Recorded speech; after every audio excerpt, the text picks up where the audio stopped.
Stress is a global reaction of the body to some unexpected event. A classic example. You come to your beloved girlfriend, and she's lying in bed, for instance, with a big, handsome black guy. Unexpectedly, I think you'd experience a bit of stress. What is this stress? It's when your body finds itself in an unusual situation and doesn't know how to handle it.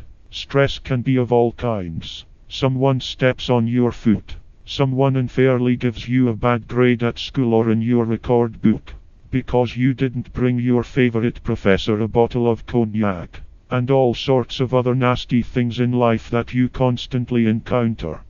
Unfair treatment from your neighbor, whose boots your cat peed in. That is, anything that doesn't align with your picture of the world causes stress. For example, sometimes stresses are purely imaginary, and most of humanity suffers from these the most. You invent some kind of life scheme for yourself. For example, religious people often suffer from this, because they create a model of the world for themselves, or it's explained to them. This could be explained by priests or molecular biologists, or freedom-loving revolutionaries. It doesn't matter. These are all still forms of belief, and you should treat them like toys.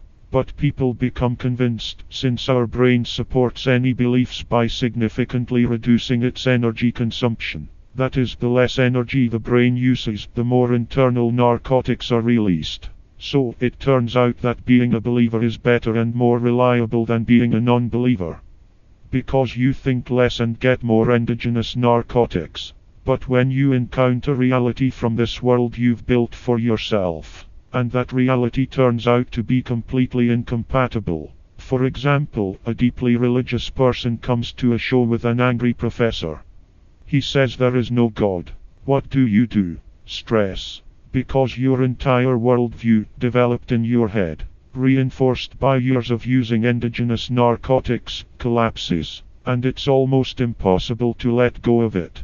In other words, the nature of stress is very diverse, but its essence is that you lack a biological or social solution to an unexpected situation that arises. That is, you can't allow yourself to anticipate such a turn of events, and that's why you experience stress. Stress is mobilization, hormonal mobilization. Read about stress. It's all written down. Neurological mobilization. Adrenaline is released. A simple example. You argue with your mom in the evening, over something, or with your dad, or your beloved grandfather, and 15 minutes later, you'll see the effects of stress. That is, you'll want to go back to the kitchen and start arguing again. Why?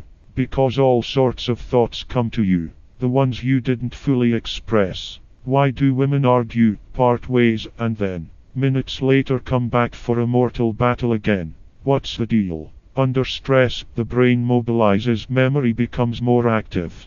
They recall all the old grievances, and they pounce on their neighbors, very fiercely. That's why ancient Vikings chewed on their shields before battle. The edge of the shield. They held the shield and gnawed on it, to become ferocious. They induced stress and mobilization, including adrenaline, and then they rushed in with swords and axes. In other words, stress is a situation unfamiliar to the brain, that requires the full mobilization of the body, to protect itself from the unexpected situation. That's it. Well, read up.